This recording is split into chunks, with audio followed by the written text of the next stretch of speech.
Today's message I'm going to do is going to be called Rage. And it's really about the story of Moses.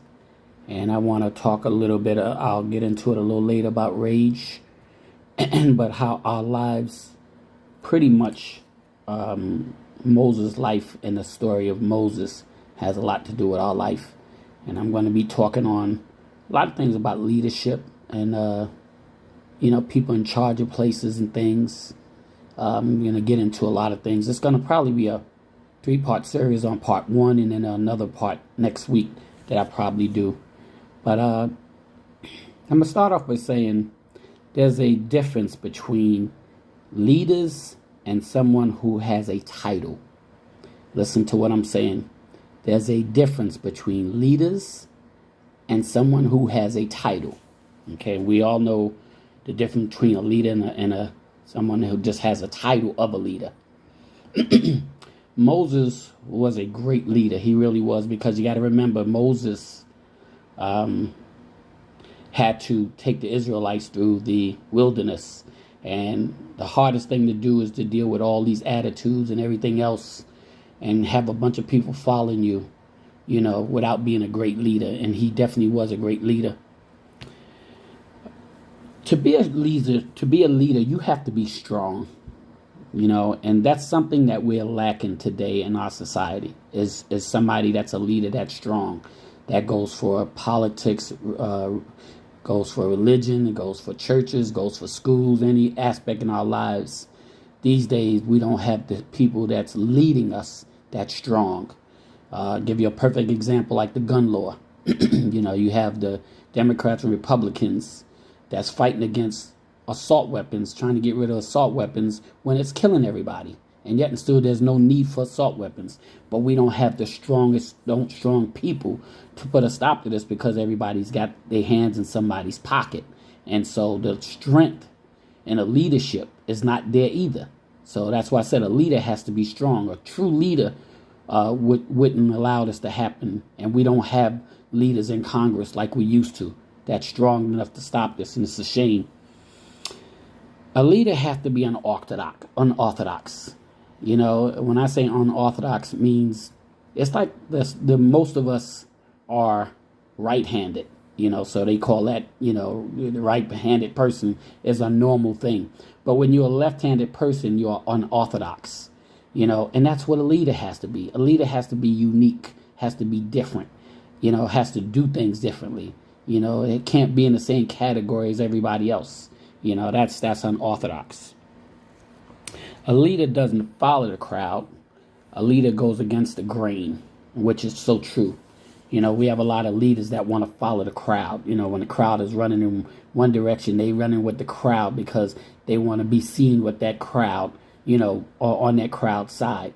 But a true leader goes against the grain, and runs in the opposite direction, the direction that's going to save somebody's life or something that's not right. They're going to sit up here and do the right thing and go the opposite direction. That's what a true leader does.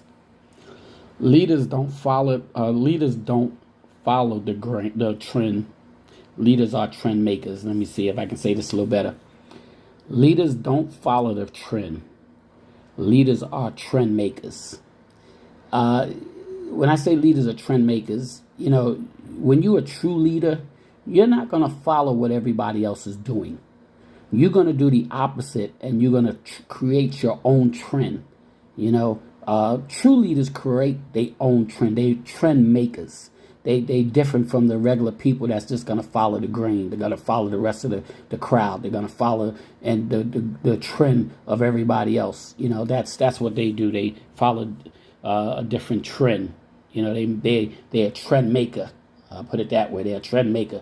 They're not going to sit up here and allow themselves to be follow the group like everybody else. I'm going to put a perfect example. A trend maker. It's like somebody that wears different clothes from everybody else, and you look at them and you say, wow, that's kind of weird, or wow, that style is totally different. They don't have the same concept as clothes and everything else as everybody else. They create their own. And that's what a trend maker is. Somebody that creates their own. And that's what a true leader does, creates their own. Okay? Sometimes we forget that our leaders are humans too. we have a tendency of sometimes putting a lot of pressure on pastors, people, leadership and everything else. And we forget that they also human beings too, and I have to give it to the pastors, because they take a lot. They do it. They pray for a lot of us. They worship with a lot of us. They do so many things and whatnot. And we put a lot of stress on our leaders and sometimes our pastors. And we got to remember they also are human beings too. So you have to be prayerful with them. You have to pray over them. You have to pray for them. Don't forget that your leaders are also human. They make mistakes too. That's the funniest thing because, I heard a song one time that talked about that, about this preacher that made a mistake and the whole church wanted to kick him out of church because of the mistake that he made. But this was the same preacher that prayed for them when they was going through things. It's the same preacher that stayed up with them at nighttime when somebody passed away. It's the same preacher that watched over them and whatnot when nobody else would. But when that preacher made a mistake, they was ready to kick him out of church. See, and that's what I'm talking about. Remember that our preachers and our leaders are also humans too. They make mistakes. They have problems just like we do. And we need to pray for them. They need forgiveness just like we do. Okay, and yet still people keep thinking that our leaders and preachers are over. They can handle anything and go through anything. And yes, God gives them a certain amount of power and whatnot to handle things, a true leader. But we, as the people, have to pray over our leaders and watch over our leaders. Okay?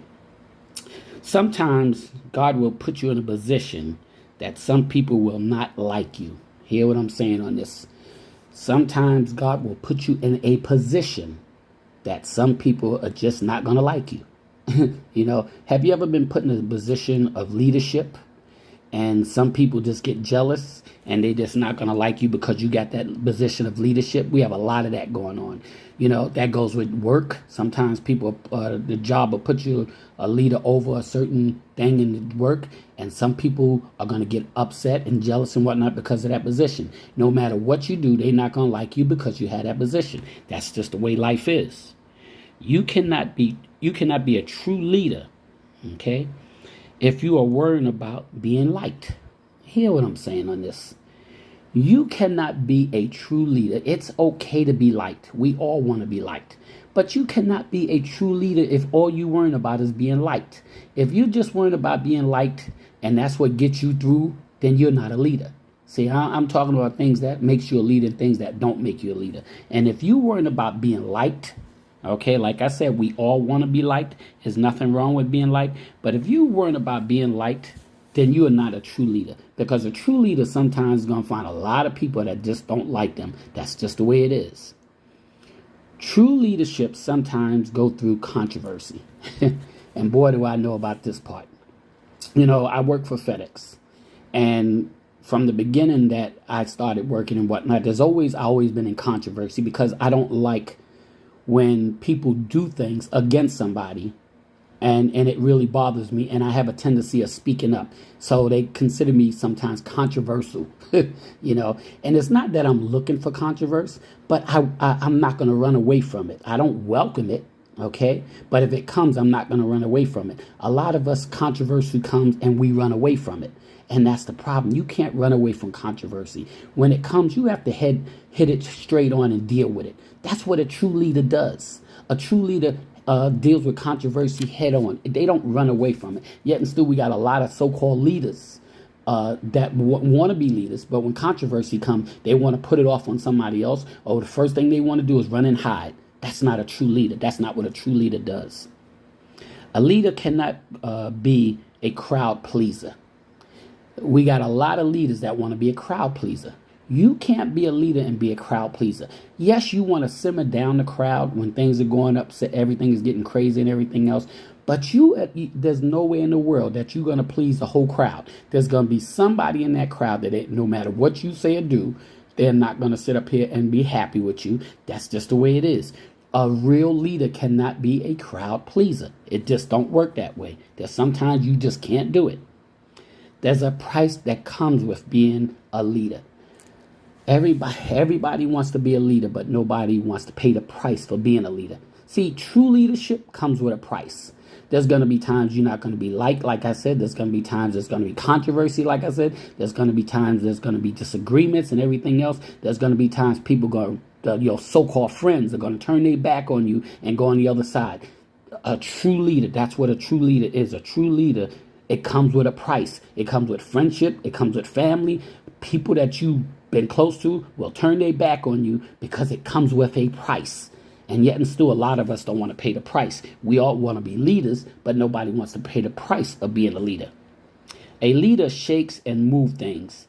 There should be some kind of growth when you are a leader. Hear what I'm saying on this.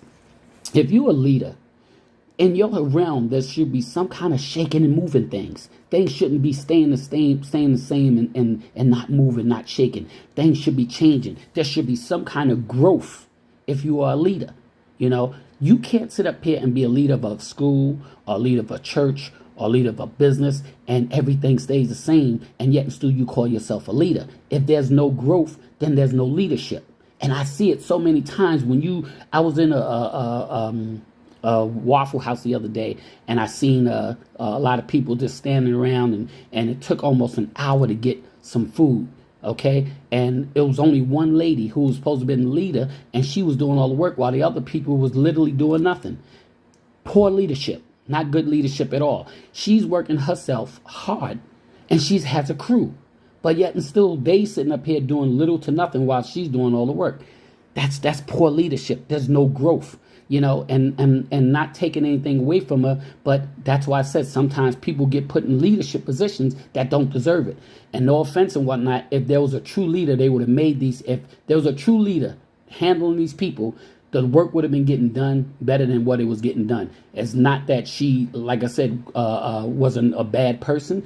She just wasn't a leader to handle that kind of crowd. She wasn't that kind of leader to handle those people in there. And so that's why I said true leaders, there should be some kind of growth. And yet and still, if there's no growth, there's no leadership.